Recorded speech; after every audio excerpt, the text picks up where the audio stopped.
This is the Too Tall Sports Podcast. Thank you for joining me today. We drop episodes every Thursday morning. Please check us out on social media at Too Tall Sports Podcast. That's Instagram. You can find me there. Follow along. Send me a message. I post clips on there and stay up to date on all the new episodes that are coming out. Follow me on Twitter. If you're on Twitter, it's at Too Tall Sports. You can see all my updates there as well. We're on Facebook. We have a Facebook group. Just type in Too Tall Sports Podcast.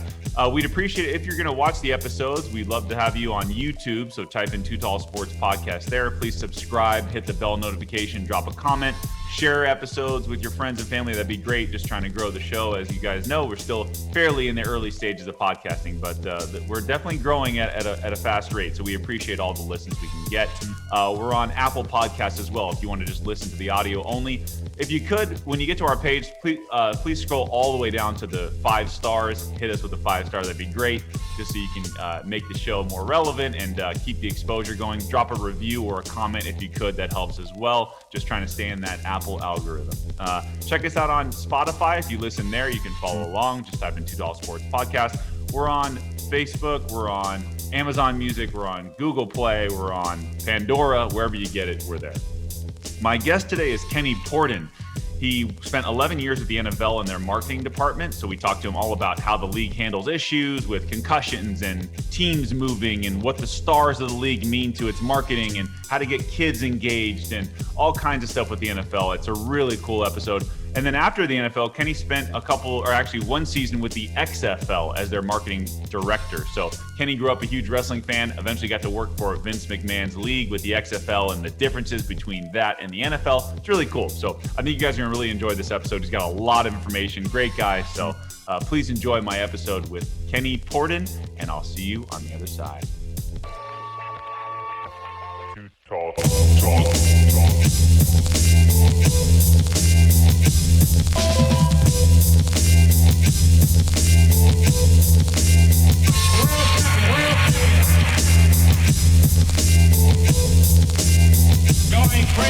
crazy.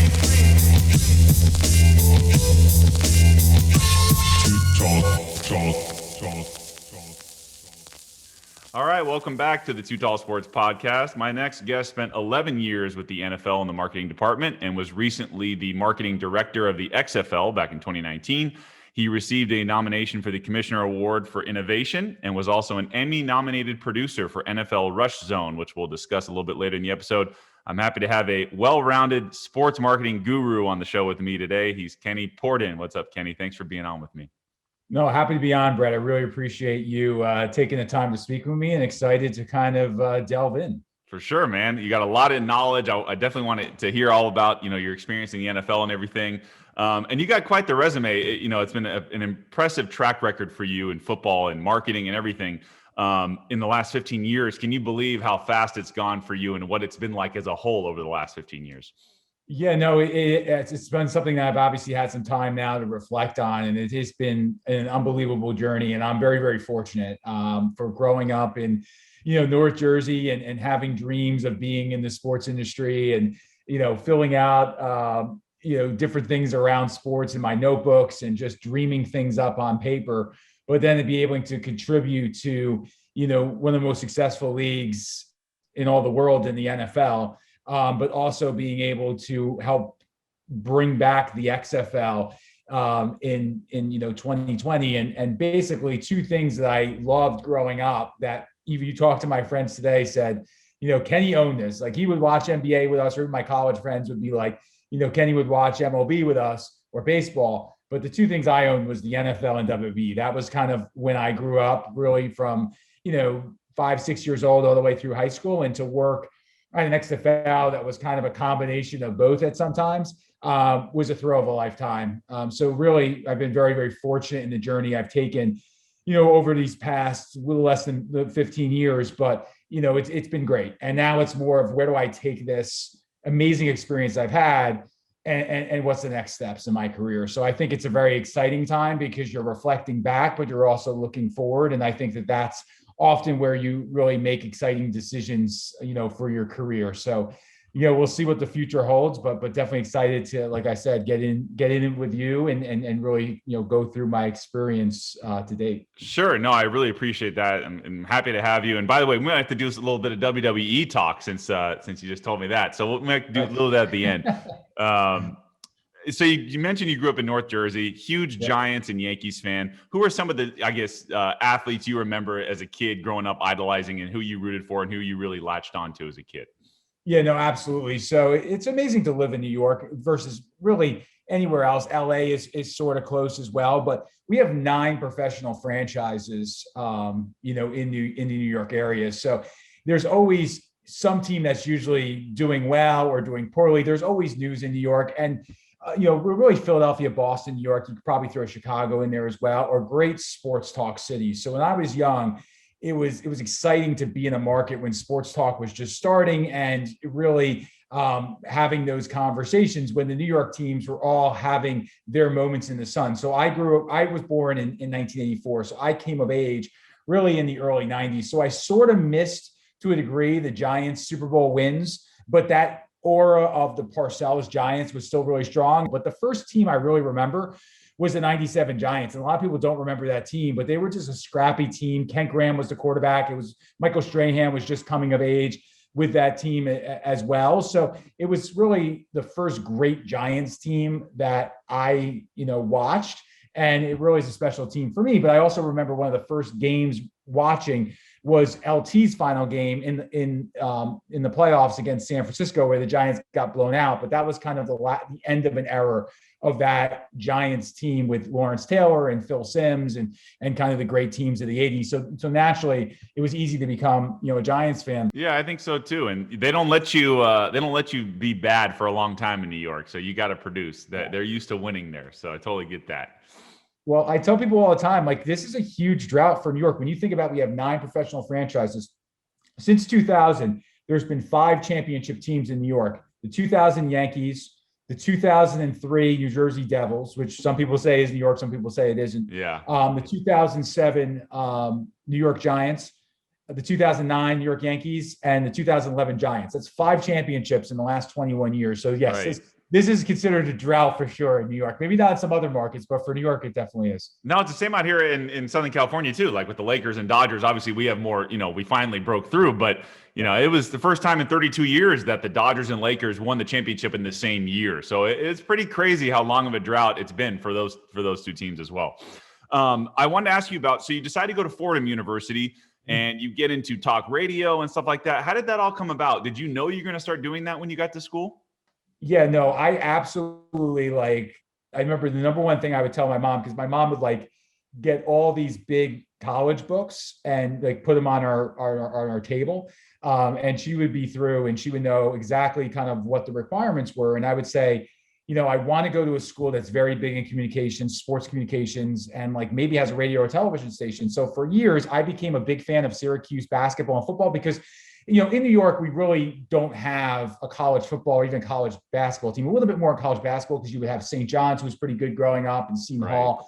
But, as far as college football, there really was nobody. So I ended up, Big East was always what was shown in our market. So I grew up sort of initially being a Miami fan because they were great, but I started to gravitate towards Syracuse because they had Donovan McNabb. They were starting to win. And I knew I wanted to do communications. So I became a big Syracuse fan. So I'm I'm going to go to Syracuse. Okay. Well, the funny story, and I love my mom for this, because I always tell her I'd never go to Fordham if it wasn't for this, but she had this book that literally was I think at the time it was the year of, college admissions book. So it clearly should have had the right information, but it didn't. It had basically Syracuse's admissions was January 15th in the book, but it was actually January 1st. And I guess we never just checked the website. We went off the book. So I remember being in a panic going home, because it was a day before the holiday break. And I'm like, Mom, I think it's January 1st. So we checked the information and we realized we were wrong. So at that point, I'm like, well, I'm not going to apply late because it's unlikely that I would get in. So that's kind of the impetus that led me to Fordham. And I always, sometimes, fate has a hand in leading you into the right spot. Yeah. And 100% it did at Fordham. So otherwise, nothing against Syracuse. I'm sure it's a phenomenal school, sure. But the experience I had at Fordham was just unmatched. And I was very, very lucky. So And it was a great school for me. I still have lifelong friends I've made from Fordham. I'm going to see, one coming up in a couple of days. So like, it's just it was an amazing experience for me overall. And I always laugh. I tell people, I got on campus on a Sunday. We started orientation Monday and Tuesday. We began classes on Wednesday, and I joined a radio station on Friday. And it was like kind of a mixture of, classes and radio station. And I worked at WFUV when I was on campus, which was a 50,000 watt public radio station from Fordham University. And it's a public radio station, but it's really well known, especially now, looking 15 years later, for AAA, which is Adult Album Alternative. It's one of the best adult album alternative stations in the whole country. And it's got a huge following in the New York metropolitan area. And then when I was there, we built a bigger radio tower on Montefiore Hospital, which expanded the reach into Fairfield County in Connecticut, into parts of Jersey, even into the southern tip of Manhattan. So it basically can be heard all around the tri-state area. Wow. And what's amazing about that opportunity is both the news portion of WFUV, but also the sports portion is completely done by students. So there's basically, professionals that manage those departments, but all students are doing the on-air work. So I was very lucky to be in the sports department.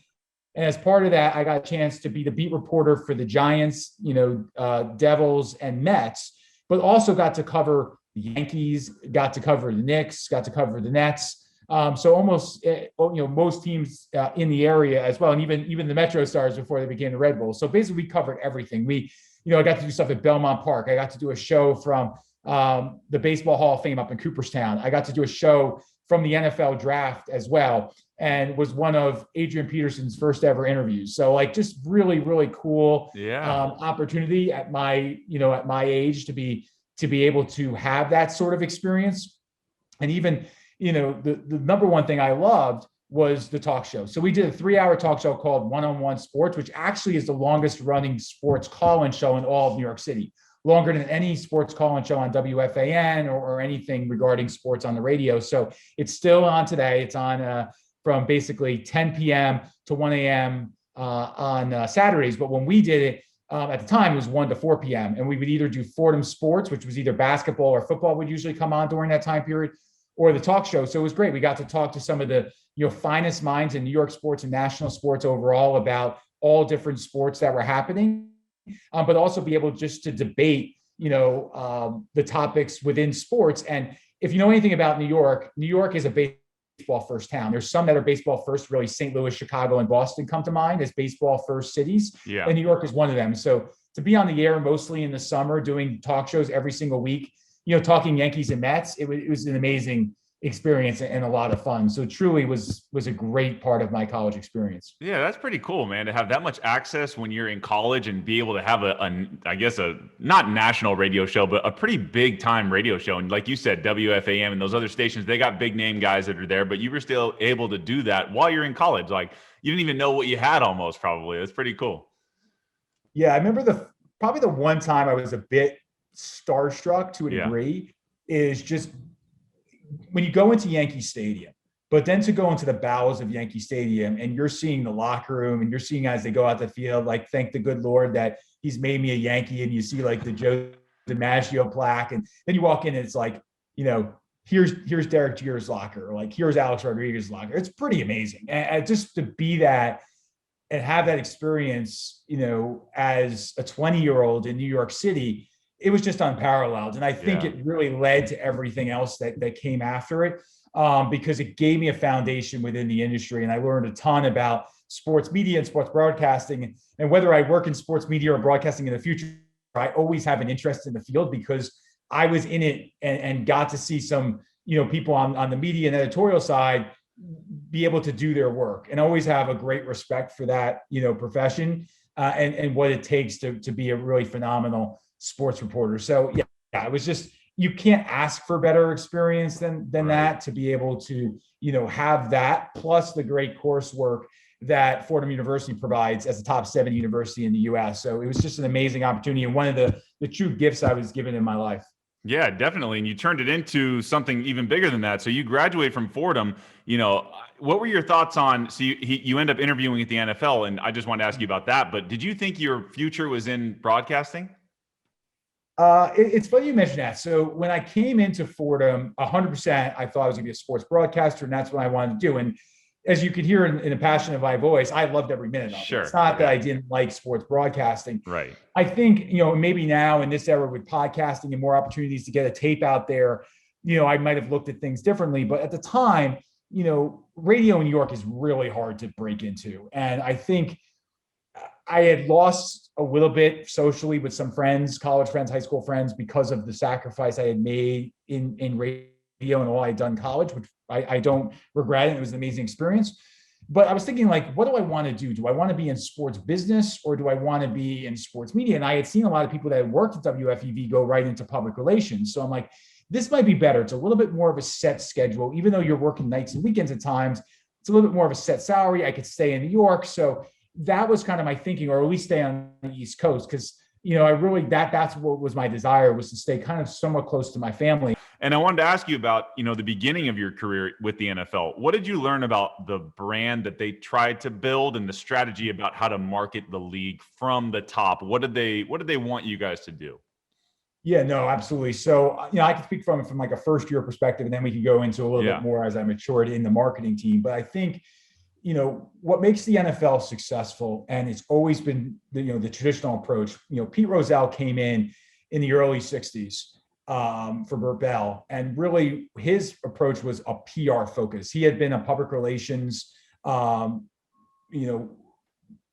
public relations basically for the Los Angeles Rams at the time, and came in and brought that perspective to the NFL. And remember, the NFL at the time was not the number one sport. It didn't become the number one sport until 1965, when the Harris poll rated the NFL as number one. It's never relinquished it since. Right. So Pete Rozelle understood the value of public relations, and he understood the value of making sure that you were providing all the information necessary to newspaper writers, television, radio, to cover your sport. So the NFL was very much of, we want to have a mythology about who we are and what we are, and we want to serve that up to the public, but also to the media. And I think you also saw the building of that by the acquiring of a Philadelphia company called NFL Films. And that's why NFL Films is based out of Mount Laurel. But NFL Films really built out the mythology of the NFL, made all these brands bigger than life. You just hear like Chris Berman when he says like the Raiders, like that all came from. Dude, I love that NFL stuff, Films. Man. John Facenda, and yeah, it was great. There's a premium quality into everything that the NFL does. Not that the other leagues don't take a similar approach, but the branding of the NFL, the way it's presented on a Sunday afternoon, Monday and Thursday, always, it looks premium. It looks like it's first class. It looks like it's world class. And that's what makes people want to engage with it. And when I started in marketing a few years later, we used to always say the NFL is intense, meaningful, and unifying. By intense, every single week matters. Every single game matters. And it's just high impact, high action, as far as what you're going to get out of it. Meaningful because it's a 21-week drama, right? You don't want to miss an episode. It's going to keep you on the edge of your seat. Who's going to win the Super Bowl? I mean, look at this year with the amazing comeback the Bucs made from where they were in midseason all the way to win the Lombardi Trophy. So it just has that drama that some other sports don't have as much. And then unifying. I mean, it brings people together from all different backgrounds, also all socioeconomic classes. They can all sit around on a Sunday afternoon and be a Rams fan, be a Giants fan, be an Eagles fan, and share that experience as a market and share that experience across the country, especially now with social media and things like Twitter. So it just is a great chance to unify people around the sport. So a lot of other sports have similar qualities, but I think the NFL really, as far as those three, tends to be above and beyond some of their competitors. Yeah, and I want to ask you about, the draw part of the NFL is it's once a week, right? Usually, for the most part, you play once a week. So there's some, it's like a TV show that was every Sunday night. It's something to look forward to. What are your thoughts on the Thursday night games? And sometimes, even this year was nuts. They had a game on every day of the week or whatever. Like, do you think scarcity is the key for the NFL? How do you feel about how many games are being played, the expansion of the schedule, all that stuff? Yeah, it was something we looked at actually very closely when my tenure in the marketing team. And the concern our fans had about too many, what I call them too many windows, meaning that you have a window at 1 o'clock, 4 o'clock on Sunday, 8 o'clock Sunday, 8 o'clock on Thursday, and 8 o'clock on Monday. So 5 windows, is that they want the primetime games to feel premium. And it's always a bit challenging when you're trying to make 3 games premium. So what the concern was for us on the marketing team is, and this was in advance of the Fox deal, which we understood the financial means that was coming in as far as that deal and the revenue generation. So we understood the decision. I think the concern from a standpoint of fan engagement, which was what our focus was, which obviously, executives have to take more than just one aspect of any decision, was it's very hard to have 3 premium games, per week. Yeah. It's easier to do 2. It's easier to do, especially 1. You're always going to find 1 or 2 games that people want to watch per week. But 3 primetime plus their local team is challenging. So what we noticed and what you'll see in the ratings, over the last 5 years is people prioritize their favorite team. They're going to watch their favorite team every week, and then they might watch a national game. So, like this year, if it's Patrick Mahomes and the Chiefs against Lamar Jackson and the Ravens on Monday night, well, people are going to watch that Monday Night Football game. Yeah. If it's 2 teams that are maybe sub 500, not as many people are going to tune into that. So I think the good thing about where the NFL is moving, and obviously nothing's been confirmed, but from media reports, and I'm going on media reports just like anybody else, and trying to take my experience to read the tea leaves a little bit, is that it's good that Thursday's moving off of Fox as far as fan engagement, in a sense that, and that's nothing against Fox. I think they did a phenomenal job with it and presented it really well. And I think they saw the challenge too, as far as ad rates. It's just hard to get people to be engaged with this many premium windows. Is now at Amazon, like, you don't necessarily need to provide Amazon with the best game of the week. Like, they'll be very happy with a mid-tier game based on what they're paying. And it helps drive Prime for them. And it helps, them engage in building out their streaming platform for sports. And with the NFL, same thing. It helps them have a trial platform. And that's where Thursday Night Football started. Basically, the only reason for Thursday Night Football to exist was to get NFL Network distributed on cable companies across the country. So I spent 6 months in affiliate sales when we were looking to get, at the time, the Time Warner deal, which now is with Charter, but they were 2 separate companies at the time, to get the Time Warner cable deal done, because Time Warner Cable was basically the number 2 cable company behind Comcast as far as cable. And then you had DirecTV and Dish above them, but it was very big. So if you don't have Time Warner, you are missing out in New York City, you're missing out in Los Angeles, in Charlotte, some big markets. So we wanted to get that deal done. In order to get that done, you had to provide something premium. And basically, the cable providers were like, we need games. So it started off as an 8-game package late in the season to try to generate interest in the network. And that's really the reason it existed. And then they added Red Zone on top of it. And then once Red Zone came out for the cable companies, then it really became easier to distribute NFL Network. Gotcha. No, that makes a lot of sense. So obviously the NFL has to deal with a lot of different issues that come up during, every year that happens. I wanted to ask you about one of them that I appreciate you're willing to talk about, is concussions and CTE and all that stuff. It was a hot button issue a few years ago. They had a movie come out with Will Smith. Like, it was a big deal, and people started to realize, like, it was this hidden secret that the NFL was not divulging about the brain impacts of football. So how did you guys handle all that from a marketing perspective? What was the strategy to try to still market the league while dealing with the idea of concussions?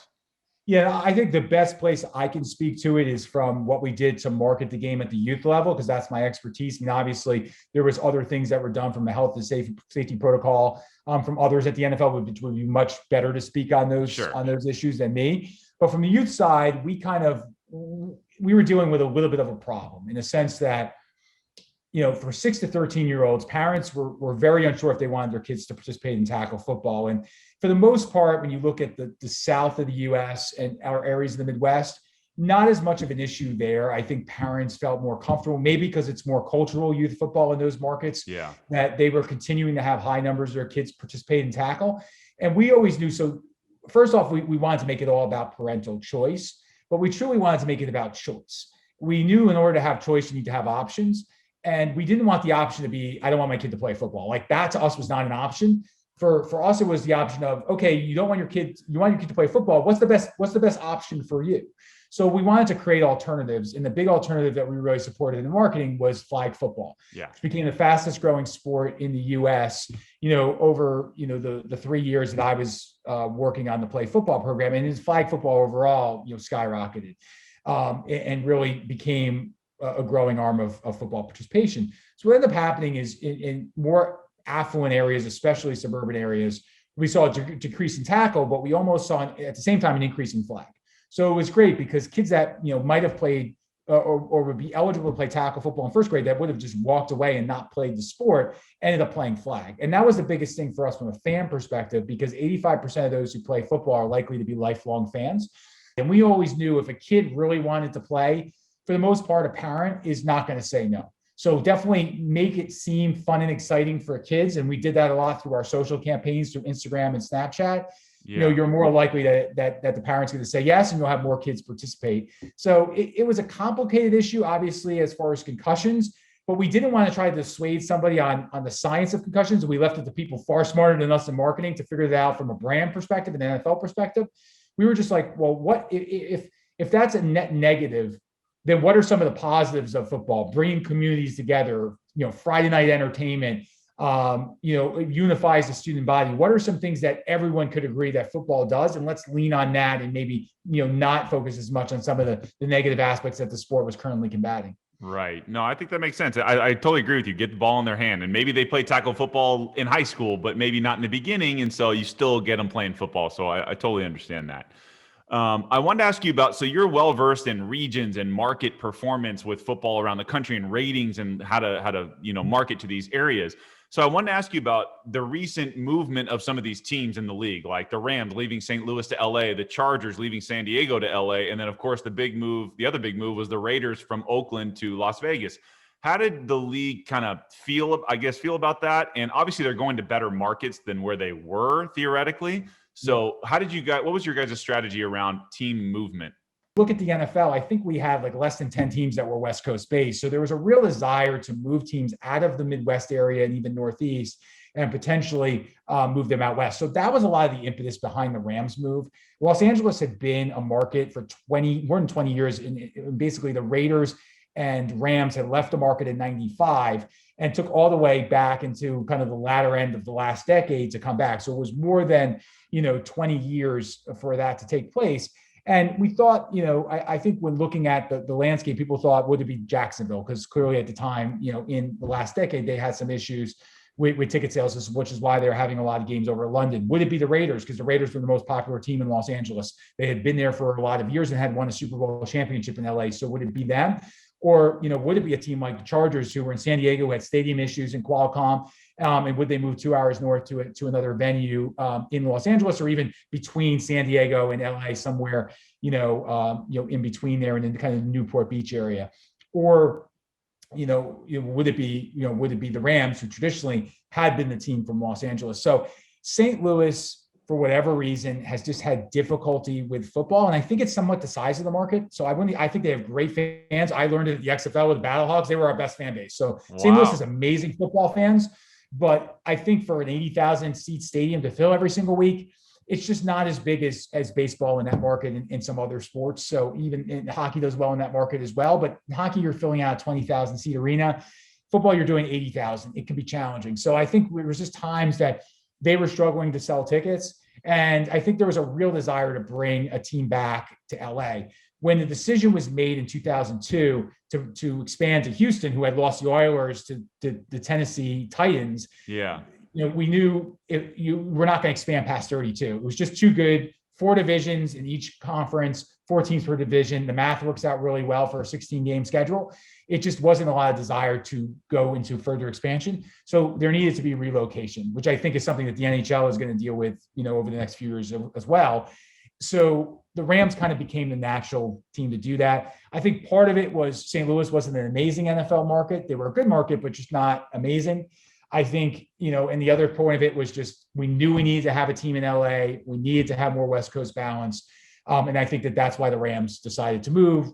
Some people were very against it and think it was terrible what the NFL did. Other people understood the value of moving a team to Los Angeles and the fact that the Rams had played there from 1940 to 1995. They had been there 55 years. So it also made it easier to say we're relocating a team that had been there 55 years beforehand, for that many seasons, and had given a lot of their time period in the franchise to that market.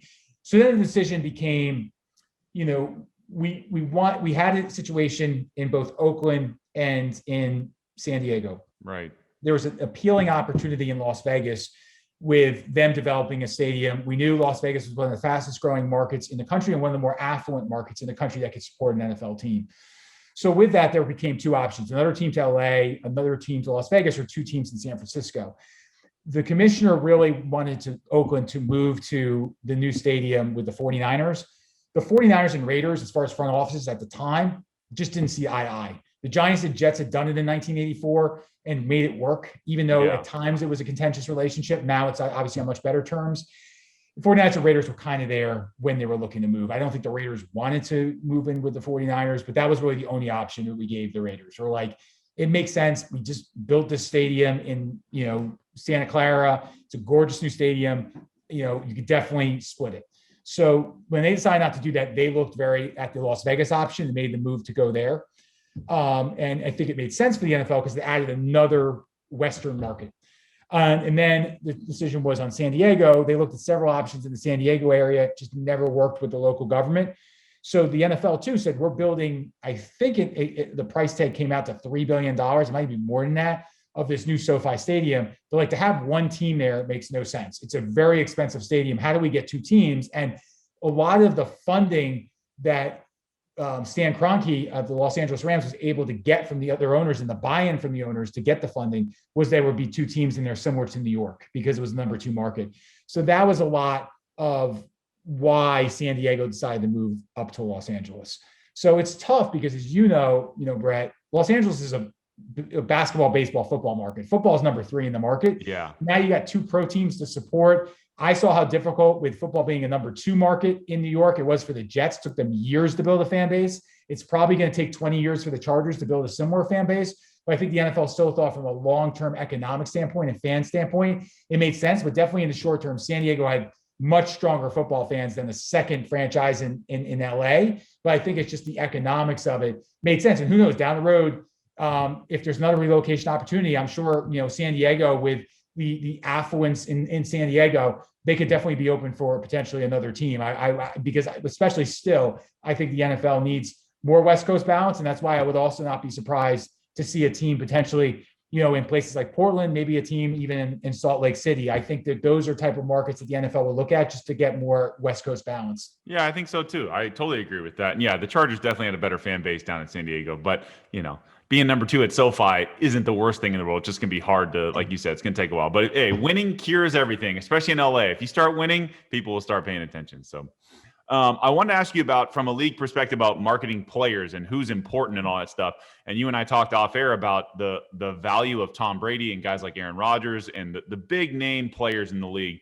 How much does the league need those guys, and what do you think is going to happen once those guys retire and move forward, with the next generation of young players? The issue the NFL is seeing is on the player side, because the big ratings players wise is when guys like Roethlisberger, Rodgers, Brady are playing. When they're not participating, ratings don't do as well. Like, even though there was Lamar Jackson versus Patrick Mahomes, the two young star quarterbacks in the NFL, the ratings just didn't do as well as you would expect for a matchup of that high magnitude with two of the best teams in the AFC over the last 2 to 3 years. So, it's just, I think it's a challenge for the NFL. It's a concern too. When those premium players retire, how are the guys behind them going to replace them, right? Is Josh Allen ever going to get Peyton Manning-like numbers? Yeah. I don't know. And I think the challenge is there's just so much out in the marketplace competing for that entertainment dollar. And I think also with the amount of packages the NFL has now, it's like, I'm not just going to watch Sunday Night Football. I'm going to see who's playing. And if it's not Rodgers or Brady, I might not watch. And that might be your even your avid fans, that might be avids, but not super avids, right? So I always say in sports, there's an avidity scale. And the reason you're going to tune in nationally is because you really care about those individual players or those teams. And there's a reason to watch. Unfortunately, with the NFL, it's becoming less and less in that. And it's more of like, I just want to bet on the NFL or watch it on Sunday afternoon, watch my red zone, and just love either the NFL itself as a collective or love teams. I could care less if the players interchange. Like, I just don't see that same love of player that the NBA has. Like, people are tuning into the NBA not because of sports betting. They're tuning into the NBA because of the players on the court, and because they want to see Kevin Durant play, or they want to see LeBron James play, or they want to see Chris Paul play, etc. The NFL is becoming kind of like a mix of like a little bit of NBA, a little bit of March Madness, and a little bit of baseball.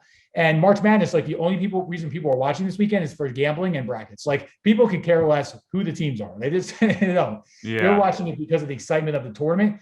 And the NFL is starting to get a little bit of that flavor too. Like people just like, it's a great thing on Sunday. I go to the bar, I get a couple of pictures with my buddies and we sit around and we watch it for our fantasy teams and we watch it for gambling. And I don't care really about as much the personalities of the players. I care about how many points they're going to score and how I'm doing as far as sports betting. And it's something cautious the NFL has to look at too, because if you don't have that mythology around players like they used to, like Marino and Montana and Young and Favre and these great quarterbacks, it's just, I think the league is going to lose some of its fandom, and people are just not going to engage with it at the same level. They're going to engage with it at what I call more of a transactional level rather than an emotional level. I think the great thing is, especially coming out of COVID, you're seeing a lot more civic pride for sports teams across the board. I think people understand the value of what sports provide to a community.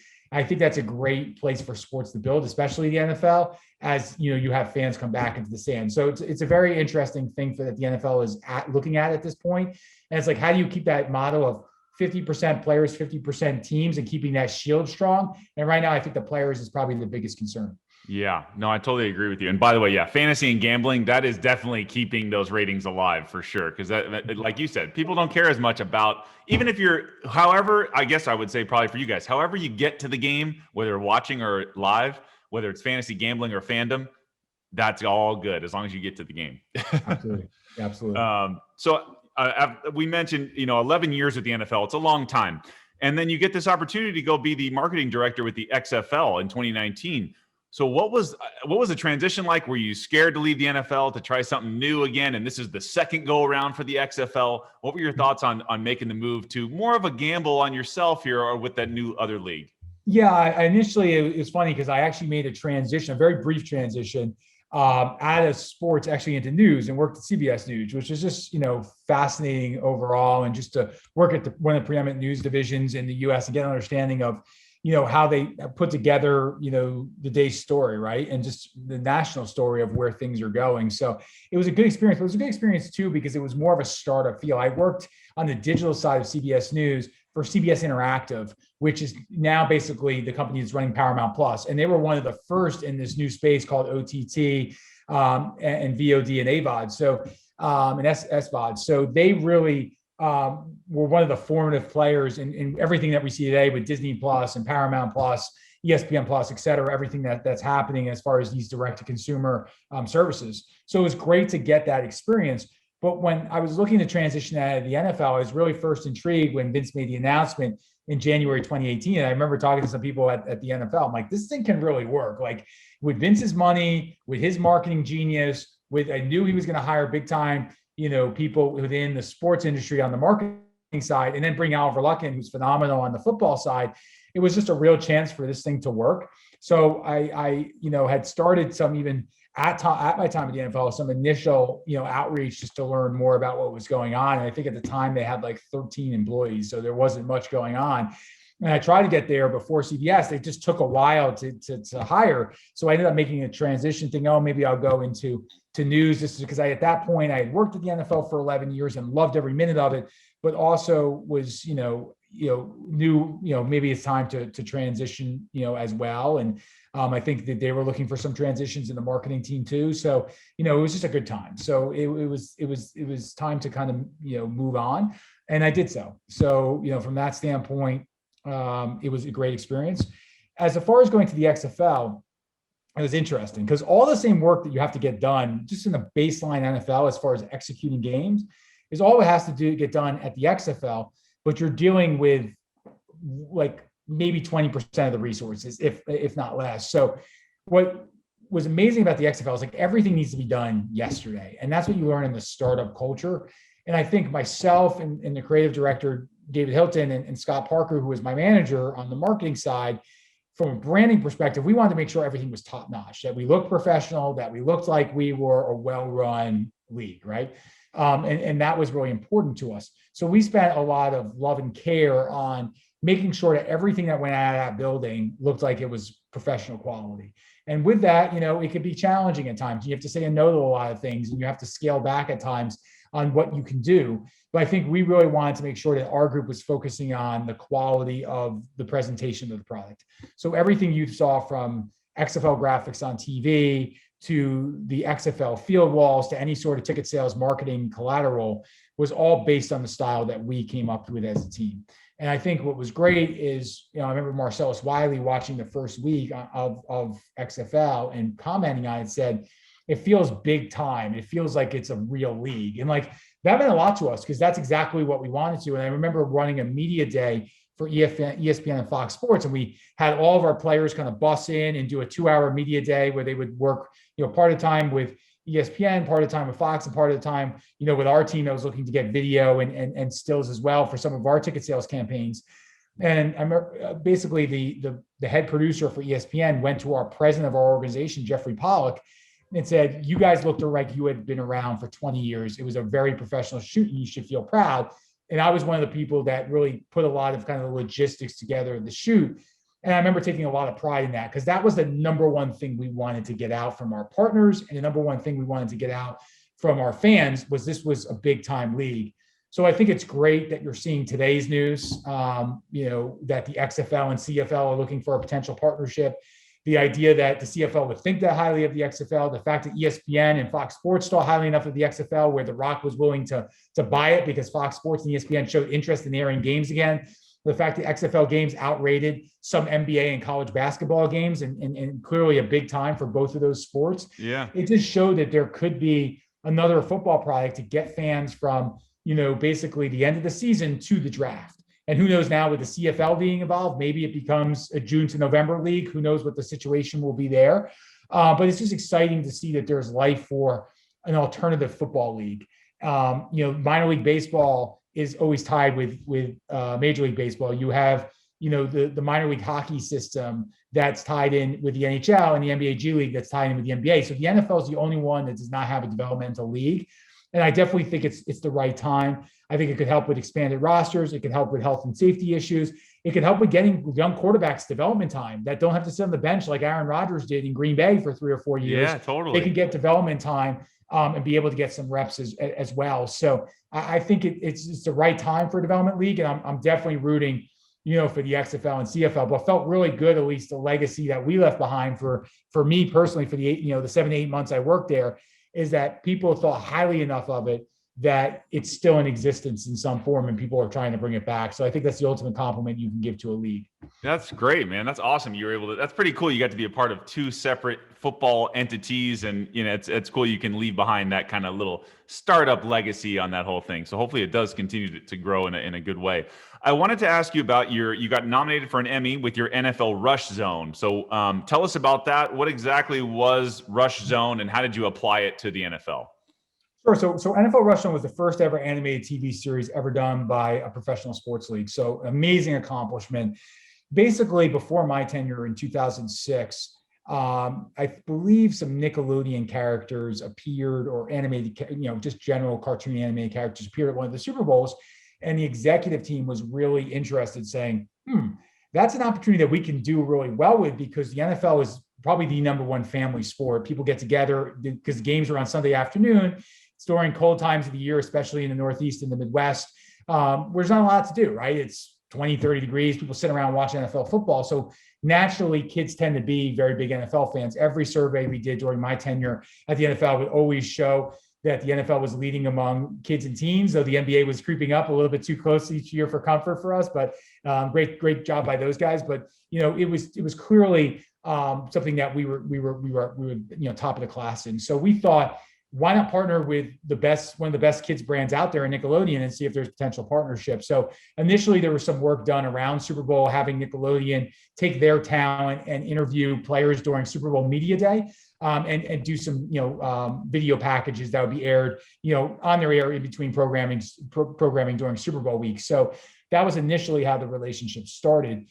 Then we saw, well, there's probably a big opportunity in the consumer product space to sell, NFL gear to kids and make it based on an animated TV series. So naturally, we saw other brands, and obviously Disney being the absolute best at it, but even on the Nickelodeon side, where you create a really successful franchise and then you sell a ton of gear off of it, and then you make all that money. So the NFL was looking at new revenue generating opportunities. So that's why they created NFL Rush Zone. So we did a partnership with Nickelodeon. We had it air on Nicktoons for 2 seasons. We had over 80 NFL players, or NFL personalities, I should say, lend their likeness and image to the series. And it was definitely successful as far as a fan engagement tool. It was successful as far as building the Nickelodeon relationship, to the point where Nickelodeon ended up having a week-long activation at Super Bowl. They did the Superstar Slime Showdown, which was an hour-long program that they would air the Sunday morning before Super Bowl. And clearly you see they had a wild card playoff game this year, during the NFL season, and even had Nickelodeon type highlights during the Super Bowl. So the relationship has continued to grow, which has been great for both sides. And also was able to build out the Kids' Choice Sports Award, which not only celebrated, excellence in NFL athletes, but also, NBA, NHL, MLB, and a lot of female athletes, tennis, golf, across the board as well, and really elevated exposure for female sports to young girls. So the relationship really helped build the sports platform for Nickelodeon. The one thing it wasn't as successful with was, the consumer products angle. I think we did okay in that area, but just hard to get, some of these big licensees like a Mattel or a Hasbro, unless you have a global presence. So if you're someone like English Premier League, where you have presence across, the world, a lot easier for them to be like, yeah, we might see an interest there. They don't have as much of the league structure the NFL does. The NFL is a great league structure, and they license out a lot of their products. But really beyond the US, other than, ironically in the UK, but really past the UK, there's not that big of a footprint, right? It's Canada, Mexico, UK, US. Those are kind of the big 4 markets. And then every other market, there's some fans, but it tends to be a little bit more expat, and it just doesn't go globally as much. So if you can't sell a product in China, you can't sell a product in Russia, you can't sell a product in more of continental Europe, some of these brands are just not as interested. So that's some of the, the learnings that we got from this. But I think we're still very happy we went through with the series, because it built up a great relationship in the youth space with one of the key partners. And clearly, with Paramount Plus, Nickelodeon's only going to grow in its exposure. And I think it's a really exciting time for the NFL to even dive deeper in that relationship. Yeah, no, for sure. Definitely. I totally agree with that. And you guys did a great job creating that. And it's pretty cool. And yeah, and you were right. In the Super Bowl, they even had a lot of the Nickelodeon, the slime and all that stuff. It's cool. Last NFL question. So the NFL has a really long offseason, right? I mean, basically you go from, you could argue August with training camp to February at the end, and then you got the rest of the year is completely off. But the NFL does a really good job of staying relevant in all the other months. For instance, like dropping the NFL schedule. They got the combine, the draft, then they have free agency, all these things that can happen during the offseason. So how did you guys kind of stay relevant and have your strategy around how are we going to make sure people care about the NFL every month of the year?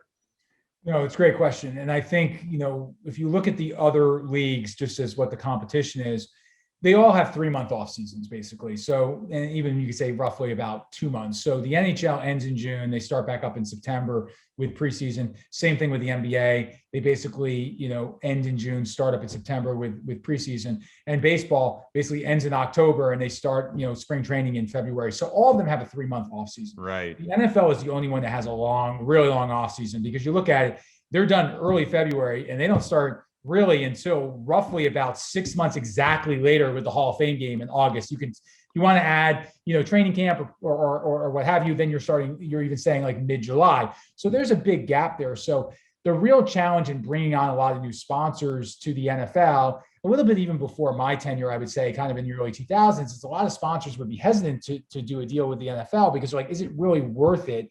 I can go to NBA, MLB, NHL, and I'm getting all that exposure. I'm getting 9 months worth of exposure during the school year, because you look at almost all of those sports.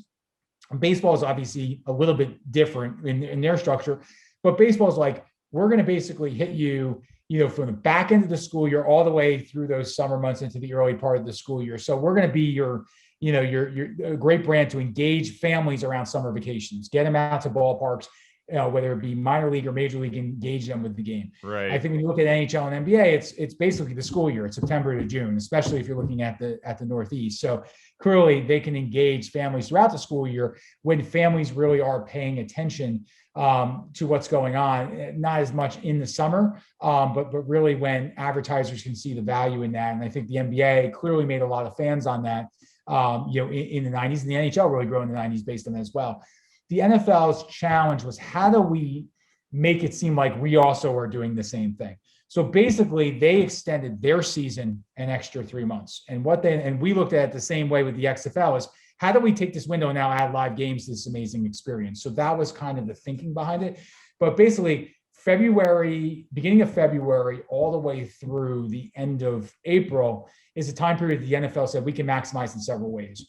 One is the combine. So the combine's traditionally end of February. It's a chance to see the draft prospects and really get that draft banter started and get that free agency talk started. So similar to what baseball's been able to do in some key markets with hot stove in November, December, January, football's like, why don't we start our own hot stove? And that's basically why football still dominates a lot of the conversation, even in months like February, March, and April, because every team is interested in how they're going to get better. And the draft has become the greatest success of Commissioner Roger Goodell. I think that and his expansion into the UK are the two highlights of his tenure as commissioner. But what he's been able to do with the draft, taking a small event that was on a Saturday afternoon, and I remember because I would watch all 10 hours of it, and I would tell my family, like, get lost because I'm all into the draft. Now he's made it a 3-day festival environment and a big event that's brought in a lot of casuals, but even brought some like casual avid fans that are maybe not super avid fans that are going to break down like Mel Kiper like film and get really into it, but still can find the value of, who's the top college player. And I think has actually helped drive a lot of interest into college football in markets that never really were into it, like the Northeast. I think there's now, that interest in college football, and you've seen the ratings of college football skyrocket over the last 10 years. I think a lot of that is the great work the NFL has done in really expanding the offseason, where now everyone in New York is like, who's the next Jets quarterback? Is it going to be Justin Fields? So, a lot of Jet fans were watching a lot of Ohio State football this year because they were interested in how, Justin Fields was going to do. And same thing with Clemson with Trevor Lawrence when the Jets were still kind of, are we going to get the number one pick or not? So it's made college football more interesting and therefore the draft more interesting. And that's been part of it. But now you're seeing a lot more trades and a lot more movement. I mean, Jared Goff and Matt Stafford, swapping spots. Who sees what's going to happen with Deshaun Watson, JJ Watt going to the Cardinals. A lot of big moves are happening in the offseason. So now naturally, baseball and basketball's kind of own those summer months a little bit with their hot stove or, basically their free agency. Oh, yeah. And baseball's done a great job in certain markets, from November to January. But what's great about the NFL is, there's some markets that care more about the NBA. And, obviously that's big conversation in the summer in LA. Obviously, with the Yankees and Mets, big conversation November through January about free agency in baseball. But the NFL, every single market cares. So they've seen a lot of value with it. So we're just about to start free agent frenzy, which was the way that the NFL was going to use March to build on March Madness. So it really has been something that the NFL is literally the number one sport in every month except for April. And I think the reason why in April is you have the start of baseball, which makes baseball slightly uptick across the NFL in that month. I think why baseball is number one is also more people are interested in the NBA because the playoffs are going to start. NHL playoffs start, shortly after April begins, which is big times for those sports. But then you also have the Masters in golf. So you have a lot of big events in April, which makes the NFL kind of take a backseat to baseball, but kind of a little bit of those sports as well. So I think that was a big focus of how do we make the draft even bigger so we win in April. So last random question, since you mentioned WWE, I had to get your, thoughts on that. My guy was The Rock when I was growing up, and Stone Cold Steve Austin. Those are my two, favorite guys growing up, but I liked all the other characters too, Undertaker and Goldberg and all these other random guys. Who are your favorite wrestlers? And do you remember any event and you were going, any of the WrestleManias you remember, or any of those when you were a young kid? Yeah, no, I started like really young when people were still watching like, anime, not even animated cartoons, but like preschool programming. I was watching professional wrestling. I started watching, I think at like age 4 or 5. It's my first love.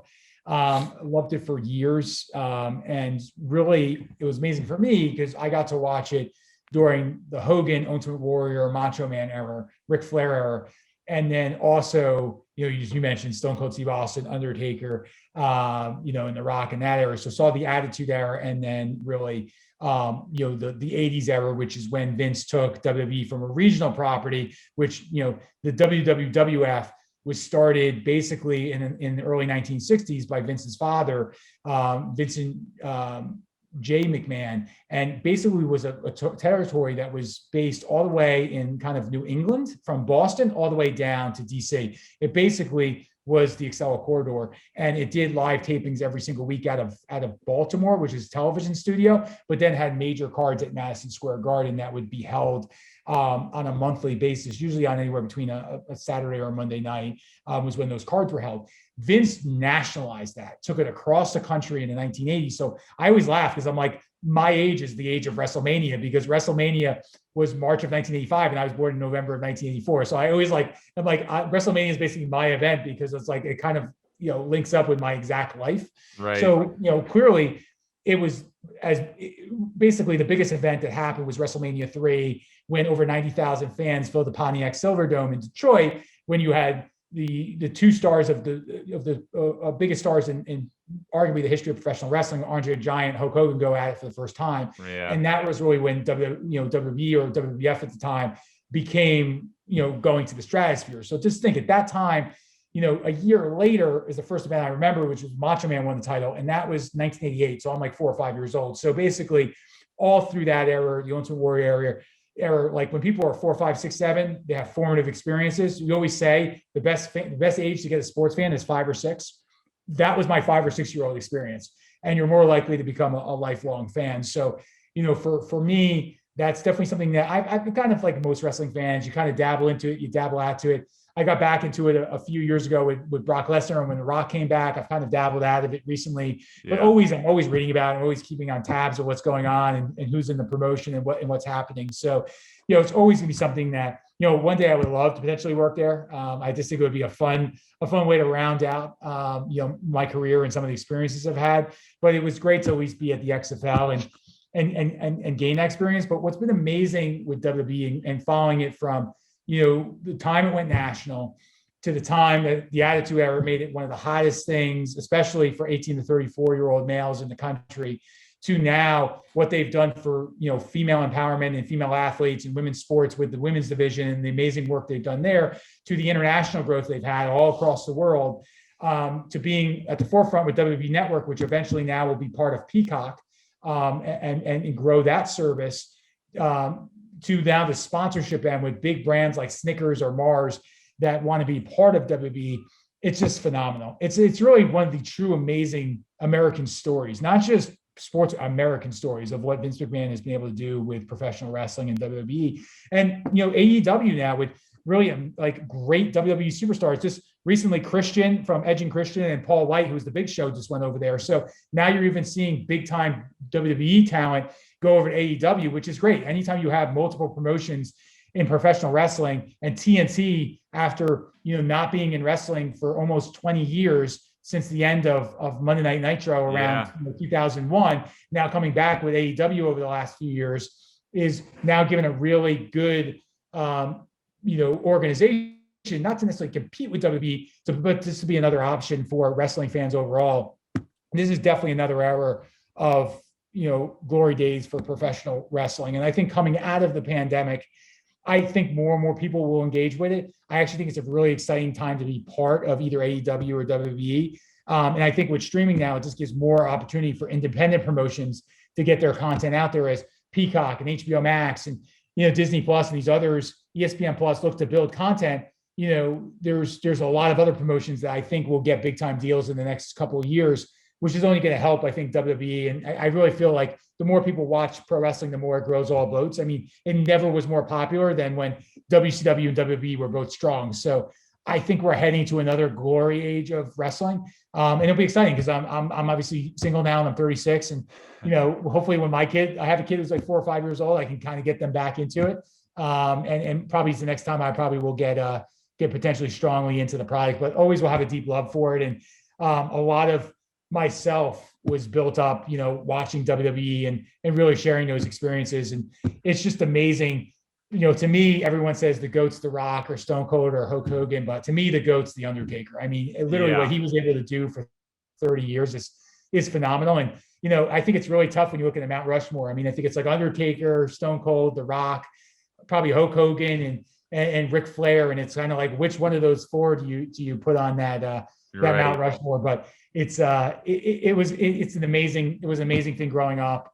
I loved every second of it. And I'm just happy to see it continue on, because there were some times in its history that people didn't know if wrestling was going to last. But I think that this says everything about Vince McMahon and what he's built. It's truly, like I said, one of the amazing stories as far as American entrepreneurialism. I think it's cool that you got to, I mean, think about that. You're a huge wrestling fan. You end up working for Vince McMahon's football league. You got to combine your two loves, football and wrestling, together, and you get Vince from your wrestling. It's like, that's pretty cool that you got to do that later on in life, as early as a fan as you were. So that's awesome. You got to do that. Yeah. And I had a contact, luckily, amazingly, I had a contact there. And this is a great story. I had a contact there that my brother knew. So one of the people that my brother grew up in high school with, who was a very close friend, was dating like one of the executives over at WWE. And like at the time, WWE, this was like right around WrestleMania 27. So we're talking like literally almost basically exactly, because I think we're heading to WrestleMania 37, like 10 years ago. So WWE was just starting to move as a global, I mean, it was a global entity, but just starting to get sophistication as far as sponsorship and big deals like they've done with Fox and NBC Universal. So they were still kind of that in-between phase. So luckily we got tickets. So I got to see kind of the full Rock trilogy with John Cena, WrestleMania 27 when he was the host, to the match in Miami, which was phenomenal, which was one of the great atmospheres I've ever been a part of, to 29 when they kind of closed off their series at MetLife Stadium in New York. So it was awesome, or New Jersey. So it was great. What's funny in New York is one of my best friends, who I'm actually going to see this weekend, was getting married that weekend on a Saturday. And I have to be here for like The Rock's return to wrestling. Like, it was a big deal. Like, he hadn't been in a match in like 10 years or something. So I'm like, I definitely have to be there. So I ended up like staying up all night, because it was a Saturday wedding, till like 4 a.m, got like a 6 a.m. flight out to Miami, had like 3 hours of rest, like slept at the pool all afternoon, got like dressed at like 4 o'clock, and then just had an amazing night in Miami for WrestleMania. So it was definitely a nice, on the latter end of like the ability to, be a big fan growing up, but to be at the pinnacle of what WWE is and to be able to attend it, it's definitely one of the highlights of my life. It was phenomenal. That's cool, man. That's awesome. Yeah. Very cool.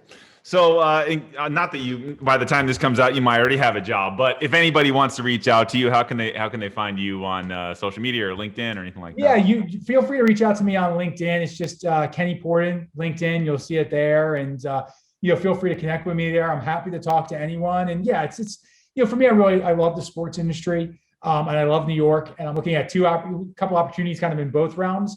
But it's taken a while, for the entertainment industry and sports to come back in the Northeast. And I love this area. I have all my friends here, a lot of family here. So, for me to relocate, unless it's maybe another place in the Northeast, I'd consider it. But I'm a Northeast person. I'm a New York person. So sure. I really want to stay here. And it's taken a little longer. Obviously, it's been exciting to see, Prudential Center open, I think, early part of March, and MSG open up, towards the end of last month. So, it's great news for New York. I think it's going to be phenomenal as far as the city opening up. I'm really hoping to have a capacity crowd for 9/11 when the Yankees play the Mets at Citi Field. I think that will be a huge moment for New York, a huge moment for the country, and hopefully we can have full capacity. So that's my hope. But yeah, I think the industry is going to come back really strong. I mean, these jobs in the industry haven't gone away; they've just gone on pause. So yeah, I know, for me, it's just a matter of when, not if. So it's more, preparing myself to get back in the industry and make sure that I'm, staying abreast of everything going on and just having productive conversations and, taking some courses while I can to get smarter at my craft as far as marketing, but just general business courses as well. And, I'm excited for that next opportunity too. So it's an interesting time period. Obviously, I'm learning a lot about patience and just, being able to get through the day to day and being able to deal with some rejection sometimes and build up my resilience. But I just hope it's the right opportunity and someplace that hopefully I can have as amazing of experiences as I've had at the NFL and the XFL. Totally, man. Well, hey, I wish you the best of luck. Thank you so much for coming on today. It was great. So much great information, and I really enjoyed it. So thank you. I appreciate it. Absolutely, Brett. Really appreciate you having me on, and I definitely wish you, the very best with the podcast. Thank you. I'll talk to you soon. My thanks to Kenny Pordon. What a great episode. I hope you guys really enjoyed that. You guys got so much wisdom and knowledge about the NFL and the XFL, and he definitely knows his stuff, that's for sure. So if you didn't come away learning something about the NFL and the way marketing works, I don't know what to tell you. So my thanks to Kenny on that. He did a great job. As always, you can follow the show at Too Tall Sports Podcast. That's on Instagram. If you want to follow me on Twitter, it's at Too Tall Sports. Please go over to YouTube. If you want to watch the interviews, that'd be awesome. Please subscribe. Definitely need some more subscribers there. Leave a comment, like, share, everything. Let everybody know if you're enjoying these episodes. We really appreciate that. If you're on Apple Podcasts, please, when you get to our page, scroll all the way down and find those 5 stars. Go ahead and hit the 5, unless you think we're a 4, but I think we're a 5. If you keep enjoying listening to the episodes, we really appreciate it. We definitely want to get some more exposure and get in that Apple algorithm. So reviews, comments, and any likes and shares on anything would be great. We really appreciate it. If you're on Spotify, you can follow us there. Amazon Music, Pandora, you can find us on Google Play, wherever you get your podcasts, we're there. So just type in Too Tall Sports Podcast, and you can check out my Facebook group as well if you want to follow us along there. So we really appreciate you listening. We'll drop you another episode next Thursday, and have a great day. We'll see you then. See ya.